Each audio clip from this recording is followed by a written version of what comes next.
I am jumping on real quick and going to try a little bit of an experiment, sort of, kind of ish. So I have my paints mixed. This time I am putting paint and Floetrol in them with a little bit of alcohol. I do have one that is an alcohol ink mixed with Floetrol. So I'm going to use less water in there. But the rest of them are going to be, as opposed to the thick recipe or formula I gave you guys on the last video, that was 44, 44, and 12. It is probably going to be more like 40, 40, 20. So a little bit more watered down or thinner, but you don't want it to be super soupy. So maybe even a 42, 42, and a 16% would work, just so you guys know. That's 42% of what you're using for paint, 42% of whatever your medium is. In this case, I'm using Floetrol today. And then the 16% would be water.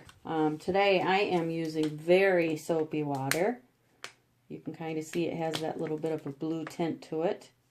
So that is what I'm going to be mixing my paints with, paint and Floetrol. So I'm going to be putting water in each of these and stirring it in. And we shall see how this turns out. It's supposed to be able to make some really nice cells. So this will be the first time where I tried to really get some cells. And then I'm going to do a little bit of a different spin on the swirl slash tree ring. So let me get the water mixed in with these paints and I'll be right back. Okay guys, I am back. Normally, like I told you before with the tree ring technique, you should start off with figuring 0.55 milliliters per square inch of the board that you're going to use. If you do that, and then you divide it by the number of paints that you have, and then those percentages would work for each paint. So normally I would say if we're just using one color or whatever, whatever colors you're using, the color versus medium versus water should break down at 44, 44, and 12%. So 44% paint, 44% medium, and 12% water. However, based on your paints, some of them are thinner than others, so you're going to have to adjust for the paint and water based on the thickness or thinness of your paint. You may need more or less.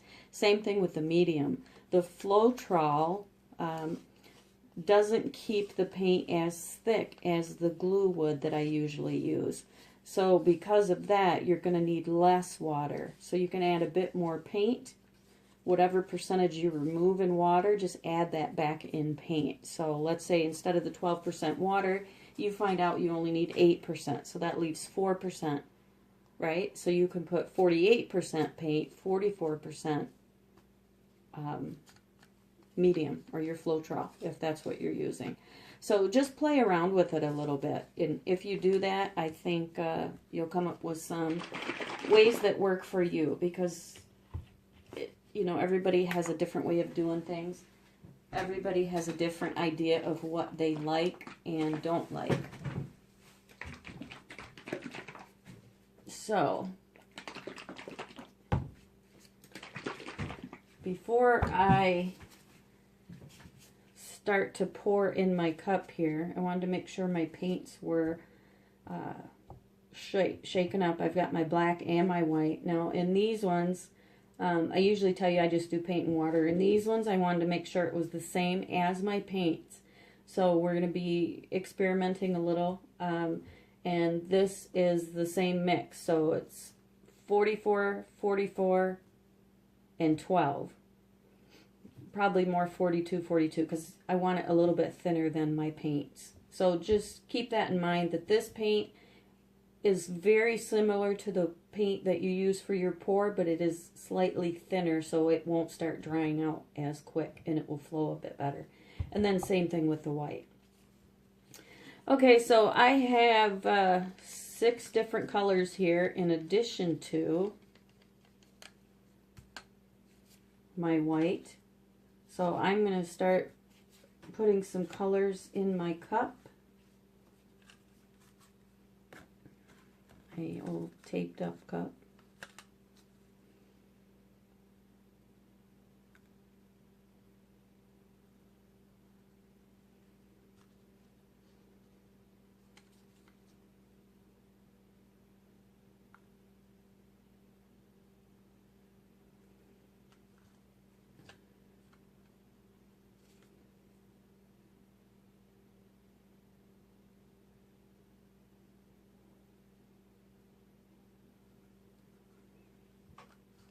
For this size canvas, this is a 12 by 12. You're going to use almost a full cup of, a small 3-ounce cup, I should say, of paint.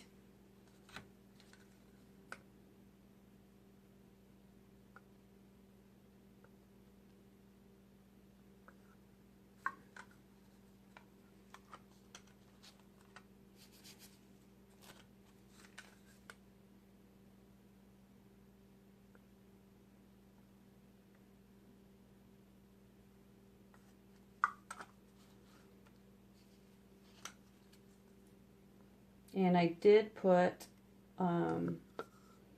just a little bit of alcohol in these paints. So a couple little sprays out of my little tiny spray bottle.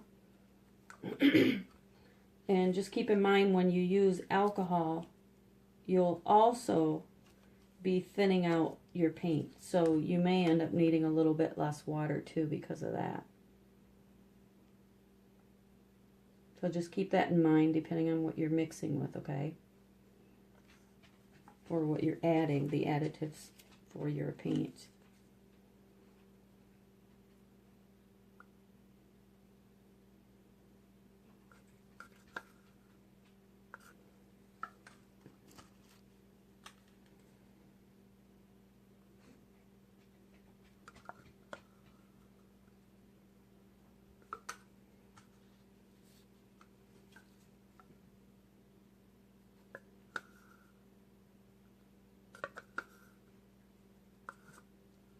Okay, so I've got my paint ready to go. I'm not going to swirl it or swish it or anything. Now, the reason I'm going to do something a bit different is because I actually want to try something. So, we are going to try something. Let's give it a shot, okay?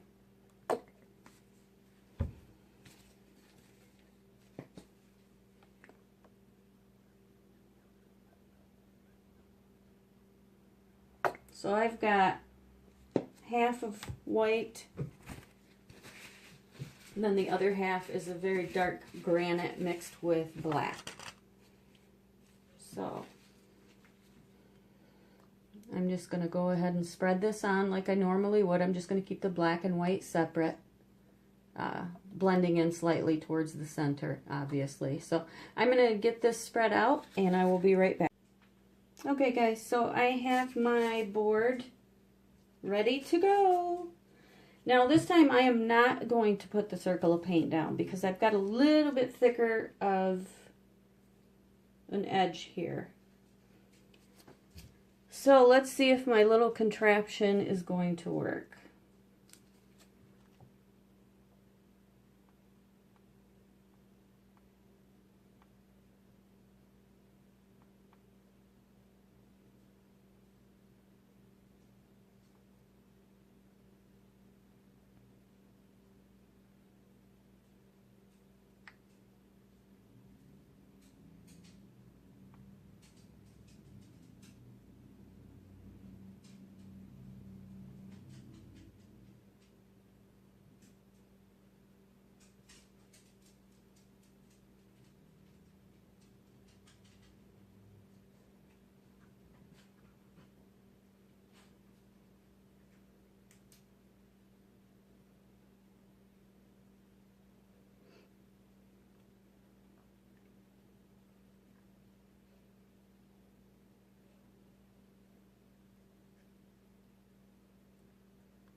Okay. Well, that's different. I'm going to kind of show you what it looks like so you can see what I was trying to do.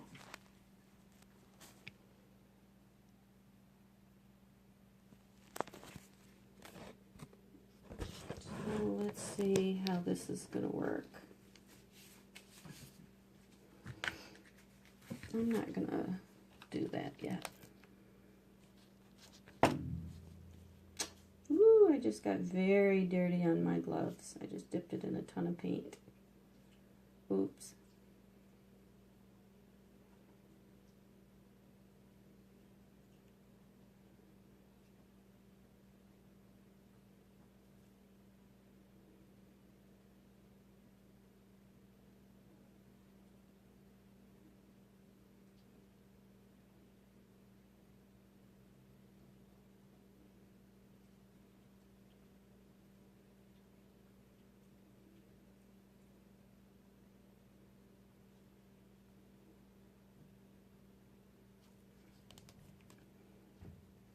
Now it looks like there is a little clump of paint. Darn it.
You guys, I'm kind of digging this.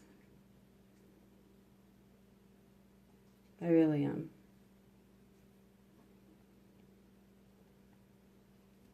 I see much potential. Oh boy. I'm definitely going to have to refine it a bit and make it a little easier to do and a bit more accurate. But holy bajole. I want to jump up and down right now. Please don't let me overtilt. Let's not do what we tend to do. Don't do it. Don't do it, Rita. Don't do it. Okay, let's just leave it. Oh, it's beautiful. You guys, it worked. Woo, I'm so excited. Oops, sorry. My dogs are being crazy, guys. I'm sorry. Oh my goodness. I do not want to torch it because I know I'm going to get a bunch of more cells. And I don't want any more. I must show you. I must. Oh my goodness, guys. What do you think? Isn't that gorgeous? Wow. Oh my goodness, guys. I'm in love. I admit it. I am. Oh, I'm going to torch in a couple spots. Just a couple. Because we got to get some of these air bubbles out. So I'm just going to go easy, just enough to get a few air bubbles out.